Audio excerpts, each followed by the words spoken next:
So, welcome back to the lesson number two of this module six on exercise for Smarties. We are talking about resistance training basics today, what it is and how do you actually get started. Um, do take note, this is quite a brief overview of resistance training, so it's not super in-depth, but I'm going to give you as many actionables and things you can do to literally just get started. So with resistance training, what exactly is it? As I mentioned in the previous lesson, it's training that challenges the muscles and offers a substantial tension to them. The substantial tension part is important because a lot of times people would, naturally assume that just uh, a little bit of resistance on the muscles means that it's resistance training. But you need to be able to need to be able to progressively overload and subject your muscles to more and more resistance over time. But examples of resistance training can be stuff like body weight exercises, can be dumbbells, barbells, machine-based exercises. These are all very valid ways to challenge our muscles in a way that is relatively attuned to strength training. It's important to stimulate muscle growth in the body because not only that it has a ton of benefits, but more than that, resistance training will also help with strengthening the bones and the connective tissues.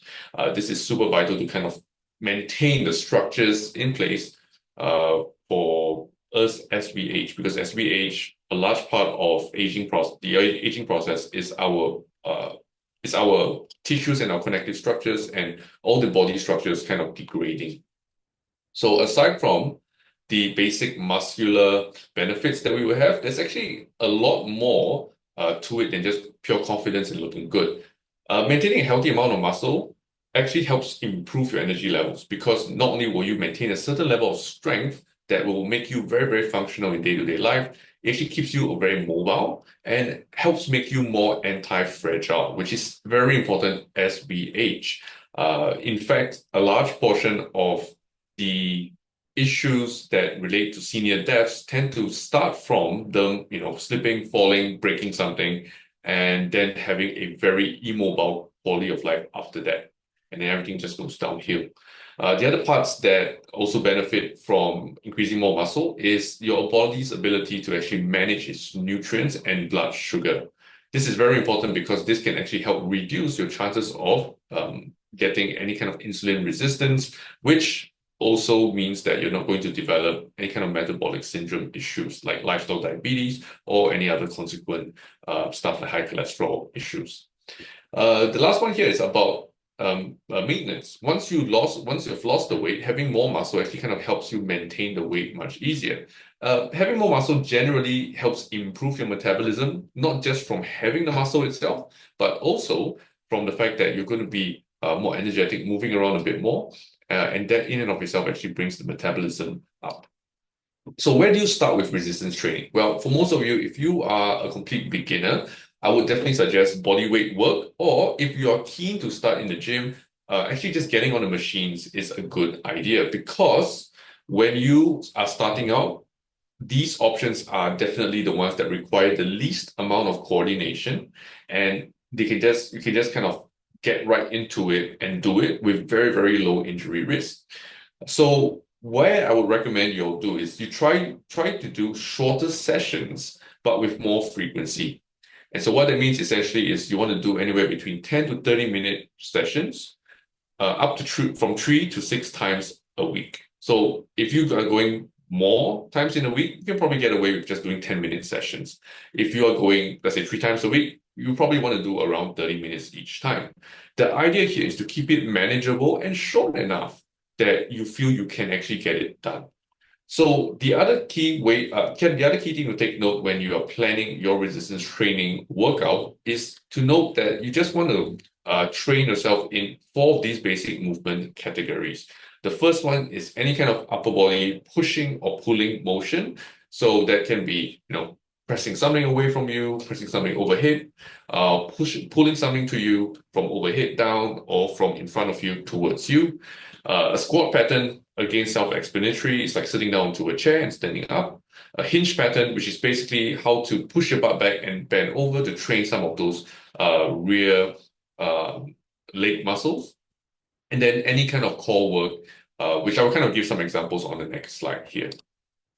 So again, as mentioned, any of these four categories are very general categories to kind of pick exercises from. But if you pick one from each category, you can easily build up a very comprehensive and a good workout plan to start with. Upper body pushing or pulling exercises would definitely include stuff like push-ups, you can do pull-ups, you can do rowing, overhead presses. So any machines, any bodyweight exercise that mimic those will be a good starting point. A squat pattern will be something like a bodyweight squat. You could do a goblet squat where you hold a dumbbell in front of you. You don't even need a dumbbell. You can carry a backpack and you can just try squatting down and up. All these things can become resistance training as well, especially if you're just starting out. A hinge or a deadlift pattern would be something like a dumbbell deadlift, or even just bending down, picking something up off the floor. That would also be something similar. And for core work, you do something like sit-ups, you might do something like side bends, which would again be very, very simple core exercises to do. So here's kind of how you put it together. Basically, you want to choose one exercise from each category, as I mentioned, and you just do 3 sets of 10 repetitions for that exercise. And every exercise, you're going to do these 3 sets of 10 repetitions. Now, obviously, you need to make progress. So how would you progress? It's really simple. You just want to increase the number of repetitions until you can do 20 repetitions. After that, you can consider increasing the weights and adding some weights, to the exercise. So, and as an example, let's say you are trying to do body weight squats for the first time. You might do 3 sets of 10 reps for now. Maybe you might even have to hold onto the table for some support. So you might do that first, and that will be your first session. Great, you set a baseline. After that, you need to improve on it. So now you try to do 3 sets of 10 without holding onto the table. And let's say the next time you do that, your body has gotten stronger, you'll be able to do that. And then the next time after that, instead of doing 3 sets of 10, maybe you might do 3 sets of 12. You might try to go for that. And then you slowly increase it up 12, maybe 14 reps, 15 reps, 16 reps, 17 reps, so on and so forth, until you can do 3 sets of 20. Once you can do that, you will most likely be a lot stronger, feeling a lot better, and you'll be ready to start loading yourself up with some weights. So the idea here, as I mentioned earlier, as a very basic starting point, you can do this 3 times a week, or you can split it up and do it, up to 6 times. There's no real hard and fast rule here. The goal is just to do it as frequently as possible so that you can improve as quickly as possible.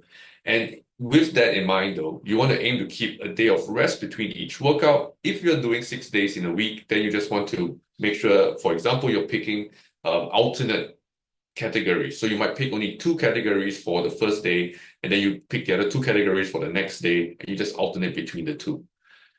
Basically, you also want to kind of keep your rest day as active as possible. So assuming if you're doing 3 times a week, on the other days where you're not doing these resistance trainings, you probably would do other cardio-based activities. Maybe you might do some flexibility activities, which we'll cover in the later lesson.